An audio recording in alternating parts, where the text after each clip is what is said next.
결산 부분 보도록 하겠습니다. 결산이란 기업의 회계기간 동안 발생된 거래가 반영된 장부를 마감하여 재무제표를 작성하는 절차입니다. 즉, 기존의 일반 전표를 입력을 한다는 건 1월 1일부터 12월 31일까지의 회계상의 거래가 있다면 일반 전표에 분계를 한 건데요. 지금에 나오는 결산이라고 한다면 이제 12월 31일이 지나면 2021년 1월 1일이 오잖아요. 그럼 오기 전에 우리가 최종적으로 마무리를 해야 되는 게 있다면, 정리를 해야 되는 게 있다면 12월 31일자로 모든 정리를 해서 재무제표를 마감을 하기 위한 절차라고 보시면 되겠습니다.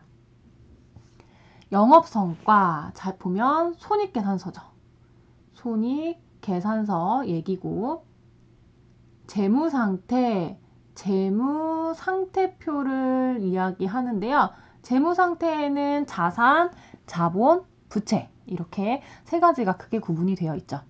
이 영업성과와 재무상태가 정확하게 반영된 장부를 작성하기 위해서 회계기준에 맞게 입력된 거래를 수정할 필요가 있는데 이를 결산 수정 분계라고 합니다. 이 결산 문제가 출제가 되는데 여러분들은 12월 31일 일반 전표에 입력을 하시거나 프로그램을 이용한다는 장점이 뭐냐면 100% 다 일반 전표에 입력하지 않으셔도 됩니다. 프로그램은 기본적으로 많이 사용하는 부분, 그 다음에 간단하게 할 수 있도록 만들어진 거기 때문에 여기에 자동 결산을 이용을 하시면 좀 더 손쉽고 정확한 분계를 하실 수 있게 되겠습니다. 그래서 문제에서 보통 이제 두세 문제가 출제가 되면 수동 결산인지 자동 결산인지를 파악을 하시고요. 자동 결산. 먼저 하셔야 되는 건 수동 결산을 먼저 진행을 하시고 마지막으로 자동 결산을 하시면 되겠습니다. 자동 결산에서 말 그대로 마무리가 더 되는 거기 때문에 수동 결산을 12월 31일에서 입력하시고 나머지를 자동 결산을 입력하는 전표 입력에서 결산 자료 입력에서 입력을 하시면 되겠습니다. 결산은 사실 어떻게 보면 몇 문제 출제는 되지 않아요. 그래도 중요한 부분이라고 저는 생각을 하는 게 결산을 잘하는 게 회계를 이제 어느 정도 익혔구나 라는 것을 알 수 있는 부분입니다. 그런 파트예요. 일반 전표 분계를 잘했죠. 그러면 일반 전표를 분계를 생각해 가면서 마지막 결산을 분계를 하는 게 도움이 되거든요. 그럼 결국에는 회계가 어떻게 돌아간다는 걸 정확하게 인지한다라는 거. 그래서 결산 분계가 어렵기도 어렵고요. 중요한 파트입니다. 자, 그러면 첫 번째 수동 결산 유형 보도록 하겠습니다. 일반 전표 12월 31일에 결산 분계를 직접 입력을 하시면 되겠습니다. 가장 많이 시험 문제에 출제가 되는 범위를 제가 이제 정리를 총 5가지로 수동 결산을 했고요. 살펴보도록 할게요. 이제 첫 번째가 성급비용입니다. 성급비용. 손익계산서를 작성을 할 때 저희는 발생주의를 채택하고 있기 때문에 기업회계 기준에 따라서 비용을 인식한다라고 되어 있는데 올해에 발생된 것은 올해의 비용으로 처리를 하고 내년에 발생될 것은 내년의 비용으로 처리를 하는 게 발생주의에 근거하는 겁니다. 돈을 지급했다. 돈을 지급 안 했다가 중요하지 않고 이 거래가 올해 이루어진 거다. 올해 이루어진 게 아니다라는 걸 여러분들이 명확하게 구분을 하시는 게 중요한데요. 이제 성급비용의 예를 한번 설명을 드려보도록 하겠습니다. 자, 성급비용. 이미 이론에서 설명을 드렸지만 다시 한번 상기시킨다는 그런 생각으로 복습한다고 생각하고 들어주시면 좋을 것 같아요. 성급비용 같은 건 처음에 어떻게 기준에 분계를 했느냐가 중요한데 만약 10월 1일에 저희가 보험료를 지급을 하고 차변에 보험료 120만 원, 대변에 현금 120만 원으로 분계를 했습니다. 자, 그럼 보험료 같은 경우에는 보통 납부를 한번 하면 1년치를 납부를 하거든요. 그럼 보험 기간을 살펴보셔야 되는데 보험 기간이 2020년 1월 1일부터 10월 1일부터 2021년 9월 30일까지였다. 이게 1년 기간에 대한 보험료다라고 한다면 여러분들이 기말은 빨간색으로 표시해 보겠습니다. 12월 31일 날 어떤 분계를 하셔야 되냐면 차변에 대변에 자 보험료가 차변에 있었기 때문에요. 대변으로 보험료가 갈 거예요. 그리고 차변에 나오는 게 선급 비용입니다. 비용처럼 보이지만 먼저 준 비용이니까요. 자산이에요. 선급 비용은 자산입니다. 금액 산정해 볼게요. 120만원 중에서 1년은 12개월이죠. 저희가 먼저 준 돈은 2021년 1월부터 9월까지 총 9개월입니다. 그러면 90만원. 90만원의 보험료가 산정이 되겠죠. 이게 내년분에 대한 보험료를 미리 납부만 한 개념이에요. 12월 31일 분계는 차변의 선급비용 90만원, 대변의 보험료 90만원이 되겠습니다. 자, 그러면 두 번째. 만약 이 선급비용을 처음에 지급할 때부터 선급비용으로 분계를 했다면 120만원, 대변의 현금 120만원. 이럴 경우 이건 보험료 기간은 동일합니다. 10월 1일부터 2021년 9월 30일까지. 왜 처음에 왼쪽에는요 보험료라고 했는데 오른쪽은 선급비용이라고 처음부터 했냐. 아마 문제에서 전액 비용으로 처리하세요 라고 했다면 보험료로 저희가 회계 처리를 했을 거고요. 전액 자산으로 처리하세요 라고 했다면 차변에 선급비용을 더 쓸 겁니다. 선급비용은 자산이니까요. 어차피 어떻게 입력을 하시든 저희는 결산에 기말 결산 분계를 할 거기 때문에 상관이 없어요. 자, 차변에 분계를 할 거고 대변에 분계를 할 건데 이미 기중에 선급비용이라고 되어 있었기 때문에 이번엔 대변에 선급비용이 발생을 합니다. 그리고 차변에는 이게 보험료라는 비용이 발생을 해야겠죠. 지금은 자산밖에 발생을 안 했으니까. 자, 그럼 기간, 이제 비용을 따지는 거고요. 기간이 120만원 중에서 곱하기 12분의 올해 거. 올해는 2020년 10월부터 12월까지 3개월이죠. 10, 11, 12. 3개월인 30만원만 보험료로 분계를 해주시면 됩니다. 그래서 12월 31일 차변의 보험료 30만원, 대변의 선급비용 30만원입니다. 자, 보시면 아시겠지만 처음에 어떻게 분계를 했느냐에 따라서 12월 31일은 계정 과목도 다르고요. 금액 자체도 달라집니다. 자, 하지만 공통적인 건 어떤 거냐면 손익계산서 상의 보험료는 일치한다는 거예요. 자, 이 부분 볼까요? 보험료가 차변에 120이 있었는데 대변에 90만큼 갔기 때문에 실질적으로 보험료가 얼마냐? 30만원이에요. 자, 오른쪽으로 볼게요. 처음에 선급비용이 있었고 대변에 선급비용이 갔지만 우리가 보험료로 볼 수 있는 금액은 12월 31일 날 분계한 30만원입니다. 그러니까 결국에는 결론은 같아지는 거예요. 기말결산 분계를 하기 때문에. 기말결산 분계 왜 한다고 말씀드렸죠? 우리가 마지막에 장부를 마감할 거기 때문에 회계기준에 맞춰서 입력된 거래를 수정을 하겠다라는 의도에서 이 결산 분계를 하는 겁니다. 자, 그러면 제가 그랬어요. 결산 분계를 잘하는 건 회계를 잘하는 거라고. 왜냐면 기준의 분계가 본인의 머릿속에 있다는 거거든요. 저는 이제 회계를 오래 공부를 했기 때문에 딱 문제만 보고도 차변에 선급비용이 와야 되는지 차변에 보험료가 와야 되는지 그려져요. 근데 이거 저도 어떻게 그려지냐면 기준 분계가 먼저 자동으로 그려지면서 반대 분계가 생각이 나는 거거든요. 이거 자동으로 생각이 나는 거예요.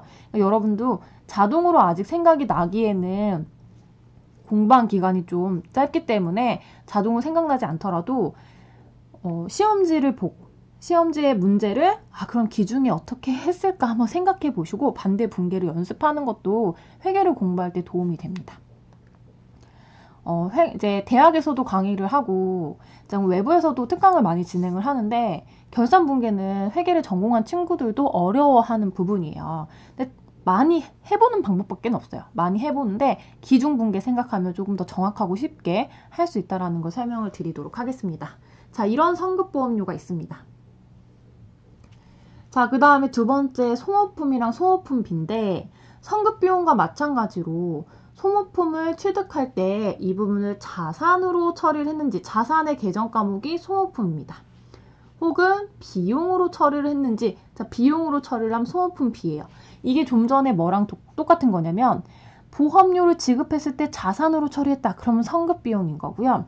보험료를 지급하면서 비용으로 처리했다. 보험료예요. 이 여부에 따라서 결산 시점에 미사용된 소모품을 정리하는 그런 결산 분계가 시험 문제에 출제가 됩니다. 그럼 이 부분도 1번과 연동돼서 생각을 해보자면 처음에 구입한 걸 소모품으로 뒀다면 자산으로 뒀다면 기말에 가서는 차변에 소모품비라는 계정 과목이 등장을 할 거고요.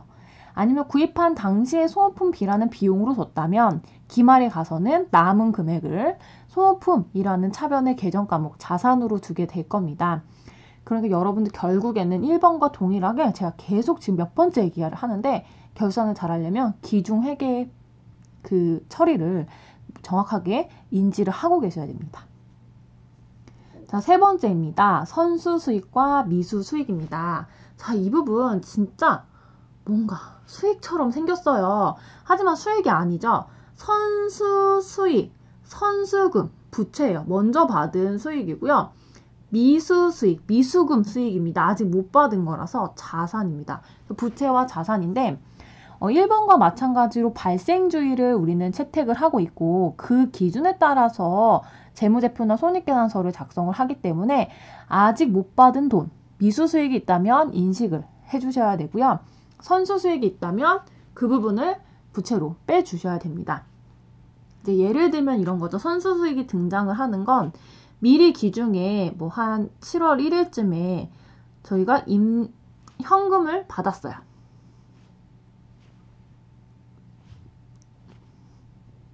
현금 12만 원을 받았고요. 대변에 이게 임대료예요. 임대료 12만 원을 받았는데 알고 보니까 이게 1년분인 거죠. 그러면 7월 1일부터 그 다음에 6월 30일까지 1년분이니까 결산에 가셔서 어떻게 해야 되죠? 내가 이게 수익이거든요. 수익으로 다 인식을 하면 안 돼. 왜냐하면 내년분은 내년에 가서 인식을 할 거니까. 그래서 차변에 임대료가 반만큼, 60만 원만큼 올 거고요. 대변에 먼저 받은 돈이니까 이때 나오는 계정 과목이 선수수익이라는 계정 과목입니다. 결국에는 올해 발생된 수익만 올해 인식하겠다라는 거예요. 임대료가 수익이기 때문에 차변에 가면 수익의 감소가 되죠. 이제 거래 판료소를 배울 때 이렇게 배우죠. 저희가 원래 차변하고 대변이 있다면 거래 판료소에서는 대변에 이제 수익의 발생이 나오고 차변에는 비용의 발생이 나와요. 그런데 우리가 반대로 차변에 수익의 감소가 나오진 않잖아요. 근데 기말에는 나오실 수 있습니다.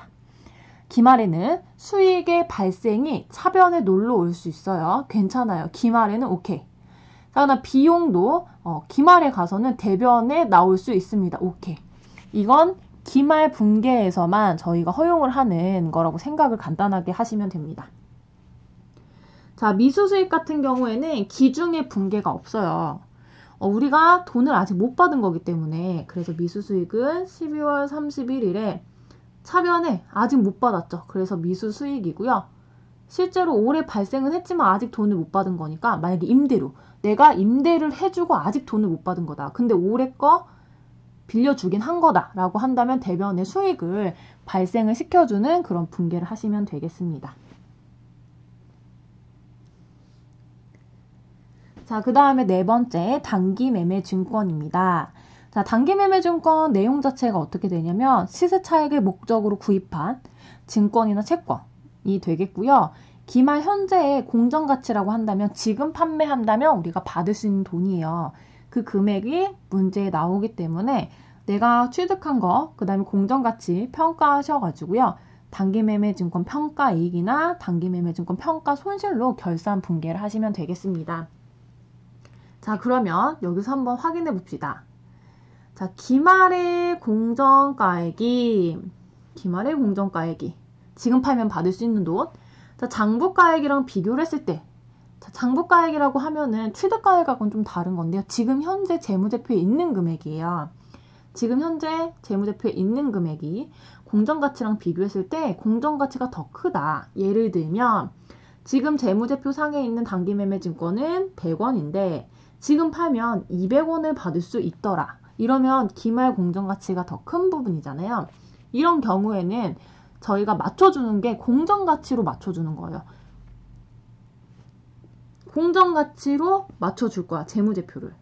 예로 12월 31일자로 재무상태표에 단기매매 증권의 금액이 됩니다.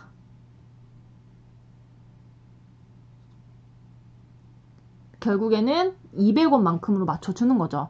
그러면 이때 분계가 어떻게 되냐면 차변에 단기매매증권 구입하지도 않았는데 늘어나요. 단기매매증권 100원만큼 더 늘어야 100원이 원래 있으니까 100원만큼 더 늘어야 200원이 되겠죠. 대변에 단기매매증권 평가 이익이 되겠습니다. 100원. 그러면 저희가 200원이 되는 거겠죠. 반대로 장부가액이 더 크다. 지금 공정가액 100원인데 장부가액 150원이더라. 그럼 50원만큼 빼주셔야 되잖아요. 그럼 평가 손실이 일어나겠죠. 손실은 비용이기 때문에 단기매매증권 평가 손실 50원만큼이 차변에 발생을 하고요. 단기매매증권 자산인데 빼주셔야죠. 얼마에 맞춰줄 거니까 100원에 맞춰줄 거니까 50원 단기매매증권 대변에 등장을 하겠습니다. 자, 그 다음에 매각, 이제 처분한 거거든요. 처분할 때도 공정가치와 마찬가지로 어떤 금액이 더 크냐에 따라서 계정 과목이 등장하는데 평가를 할 때는 가운데 평가가 들어가고요. 처분할 땐 가운데 처분이 들어갑니다. 처분 이익과 처분 손실을 계상을 할 수 있다라는 점도 여러분들 알아두시면 좋을 것 같습니다. 자, 그 다음에 현금과부족 보도록 하겠습니다. 자, 이 부분의 포인트는 임시계정입니다. 임시계정이기 때문에 언제 못 나오냐면 재무상태표에 등장할 수가 없어요. 그러니까 최종 우리가 보고를 하는 주주들한테 보고를 하거나 외부 이해자, 뭐 내부관계 이해자들한테 보고를 할 때 최종적으로 공시가 될 수 없는 계정 과목입니다. 그래서 우리가 결국에 이 원인을 찾지 못하면 두 가지 중에 하나로 분개할 건데요. 잡이익 또는 잡손실로 결산 분개를 하셔야 됩니다. 이 부분에 대해서는 제가 이론을 할 때 설명을 드렸고요. 만약에 기억나지 않는다면 이렇게 한번 더 짧게 설명을 드릴게요. 만약에 5월 1일쯤에 차변에 현금 100원이 들어왔는데 대변에 원인 제가 이제 가지고 있는 현금이랑 장부상의 현금을 비교를 했어요. 그런데 가지고 있는 현금이 더 많은 거예요. 많아요. 그래서 장부를 맞춰주는 거죠. 왜냐면 실제로 가지고 있는 금액이 더 많으니까. 그래서 차변에 현금이라는 거래를 넣고 대변에 아직 원인을 몰라서 내가 왜 100원을 더 많이 가지고 있지? 그래서 현금 과부족이라는 계정 과목을 넣습니다. 근데 원인을 찾으면은 반대 분개를 하겠지만 원인을 못 찾으면 12월 31일에 차변에 현금 과부족을 모르는 거죠. 현금 과부족을 100원만큼 두고요. 대변에는 수익이 올 수 있는 자리잖아요. 비용은 아니잖아요. 잡이 100원만큼 해서 모르겠어. 원인 모르겠지만 100원을 내가 벌었어. 이렇게 계산을 하시면 됩니다. 자, 반대 분개. 내가 가지고 있는 돈은 현금은 300원인데 장부상에 500원이 있다. 그럼 200원을 빼주는 분개를 할 때 잡손실로 대체를 하시면 되겠습니다. 자, 그 다음에 두 번째는요. 자동 결산 유형입니다. 자, 이 부분은 결산자료 입력이라고 프로그램에 들어가시면은 여러분들이 빠르게 하실 수 있는 건데요. 수동결산 같은 경우에는 지금 제가 연습을 할 때도 차변의 계정 과목 뭐, 대변의 계정 과목 뭐 이런 식으로 직접 분개를 해야 된다면 자동결산 같은 경우에는 금액만 딱 입력을 해주면 자동으로 그렇게 차변 계정 과목 금액, 대변 계정 과목 금액을 입력을 하게 해주는 그런 아주 간단한 시스템입니다. 자, 그럼 보시면은 어떤 부분들이 보통 자동 결산으로 할 수가 있냐면 첫 번째가 대손상각비. 대손상각비의 금액 자체만 여러분들이 확인을 하신다면 금방 문제를 풀 수 있게 출제가 되고요. 두 번째는 감가상각비도 감가상각을 계산을 하는 건 분명 이론에서 문제도 출제가 되고 이론에서 설명을 드렸어요. 하지만 감가상각비는 이미 계산이 된 금액은 바로 프로그램에서 입력을 하면 차변의 감가상각비, 대변의 감가상각 누계액을 알려줍니다. 자, 세 번째 매출원가. 원래 이제 매출원가가 얼마인지를 직접 계산을 해서 재고 자산이 상품을 남겨야 하지만 이 결산 자료를 입력하시면 금방 분계를 하실 수가 있습니다. 이 세 가지는 금액만 입력하시면요, 자동으로 분계가 된다라는 아주 큰 장점을 가지고 있어요. 자, 그럼 저희 결산 입력 연습을 보도록 하겠습니다. 자, 총 3문제가 출제가 되어 있는데요. 1번이 수동결산, 2번이 자동결산, 3번이 자동결산이에요. 그래서 저희는 수동을 결산을 먼저 해서 일반전표 12월 31일에 입력을 하도록 하겠습니다. 자, 4월 1일 전액 비용으로 처리된 건물 화재보험료 180만 원은 1년분에 해당하는 것이다. 기관이 미경과된 보험료에 대하여 회계 처리를 하시오. 자, 기간이 좀 애매모호하게 나와 있지만 여러분들 이걸 만약에 2020년 4월 1일부터 2021년 3월 30일이라고 생각하고 저희가 문제를 풀어보도록 할게요. 자, 먼저 처음에 4월 1일 분계를 한번 생각을 해보겠습니다. 자, 차변에 전액 비용으로 처리했다라고 했으니까 보험료 180만 원일 거고요. 대변에 현금으로 지급했겠죠. 물론 보통 예금일 수도 있지만 저희 지금은 중요하지 않으니까. 자, 그러면 이번에 분계를 기말 결산 때 하셔야 되는 건 차변에 보험료가 나왔으니까 이 부분 대변으로 갈 거예요. 보험료. 그리고 나서 차변에는 먼저 준 비용을 저희가 계산을 해야겠죠. 성급 비용이고요. 180만 원을 곱하기 1년 12개월 중에서 내년 거, 성급 비용은 자산 내년 거잖아요. 내년 1월, 2월, 3월, 3개월에 대해서만 내년분이기 때문에 계산을 하시면은 45만 원이 되겠습니다.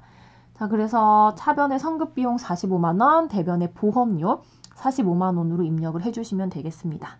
자, 그럼 저희 일단 입력하고 자동 결산으로 넘어가도록 할게요.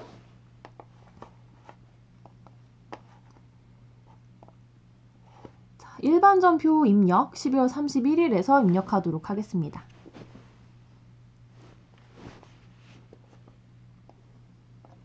(12월 31일입니다) 자, 결산 차변, 결산 대변으로 한번 입력을 해볼까요? 자, 결산 차변 5번이죠. 자, F2를 눌러서 선급 비용을 계산을 하실 거고요. 금액이 45만 원입니다. 자, 그 다음에 결산 대변이에요. 6번 한번 눌러볼게요. F1을 눌러서 보험료인데, 자, 보험료 500번대 600, 700, 800이 나오지만 우리 800번대 쓸 거라고 말씀드렸죠? 800입니다. 자, 이렇게 하면 1번 전표에 입력을 해야 되는 수동 결산이 마무리가 됩니다. 나올게요. 자, 그럼 이번에는 자동 결산인데요. 자, 보시면은 외상매출금과 받으러움 이거 두 개 합해서 뭐죠? 매출채권이에요.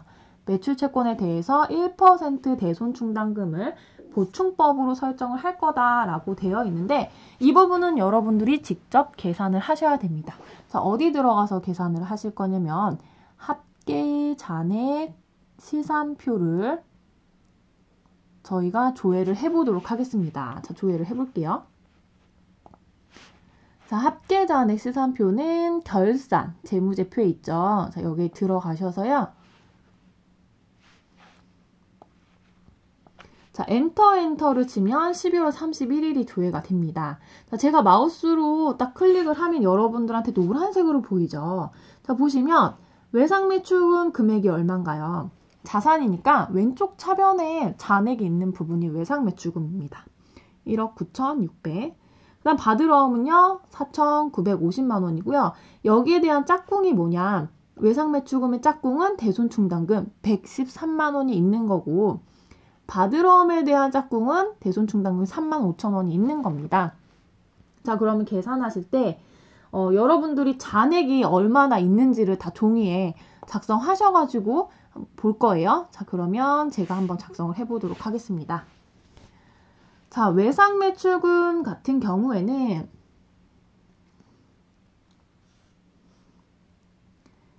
자, 지금 외상 매출금 같은 경우에는 잔액이 얼마였냐면 1억 9,600만 원이었어요.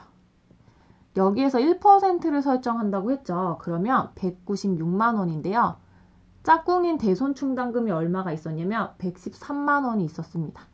그래서 저희가 추가로 설정을 할 건 83만 원이 될 거예요. 자, 받으러움 보겠습니다. 받으러움 4,950만 원이 잔액으로 있었고요. 여기서 1% 계산하면 49만 5천 원입니다. 이 중에서 짝꿍이 3만 5천 원만큼 대손충당금이 있었거든요. 그래서 46만 원만큼만 추가로 설정을 하면 되는 금액입니다.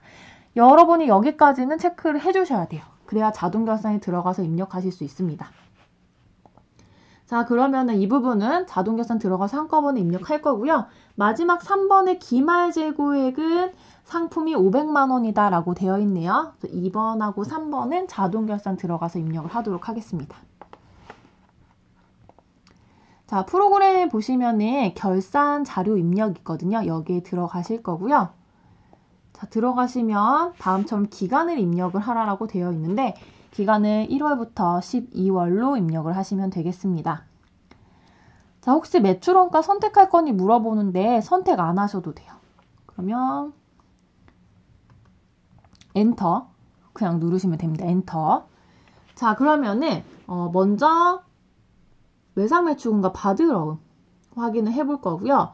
자, 여러분들 그 상단에 보시면은 대손상각 있습니다. 자, 대손상각을 클릭을 하면 불러와지거든요. 1억 9,600이고 받으러움 4,950만 원이야. 그럼 여기 1% 계산하고 나니까 이 금액인데 대손충당금이 이만큼 있었어. 그래서 내가 이만큼만 설정하려고 해. 83만 원하고 46만 원 설정할 거고 선급금은 이렇게 3만 원 설정하려고 하는데 괜찮아? 라고 물어보거든요. 근데 저희는 문제에서 외상매출금이랑 받으러움에 대해서만 할 거잖아요. 그러면 이 선급금을 지워줄 거예요. 스페이스바 눌러주면 0으로 지워집니다. 왜냐면 선급금은 대손충당금 설정하지 않을 거기 때문이에요. 그래서 두 개만 설정을 할 거고요. 여러분들 결산 반영을 누르시면 됩니다. 저희가 계산한 금액과 일치하나요? 83만 원하고 46만 원 일치하니까 결산 반영하시고요. 자, 마지막 상품이 500만 원이다 라고 했던 거는 146번에 보시면 기말상품 재고액이 있어요. 이 금액에 500만 원을 입력을 해주시면 마무리가 됩니다. 자, 그리고 여기에서 나오실 때는 가장 중요한 게 이거 안 하시면은 말짱 꽝이에요. 안 한 거랑 똑같아요. 상단에 전표 추가 버튼이 있는데 전표 추가 버튼을 클릭을 하고 일반 전표 추가하겠니? 얘까지 꼭 눌러주셔야 자동결산 분계가 완료됩니다. 여러분들 나오시면은 모든 재무제표가 마무리가 된 거다. 이때 다 되신 거예요. 그렇기 때문에 수동결산을 먼저 입력을 하는 겁니다. 네, 여기까지 결산 마무리하도록 하겠습니다. 감사합니다.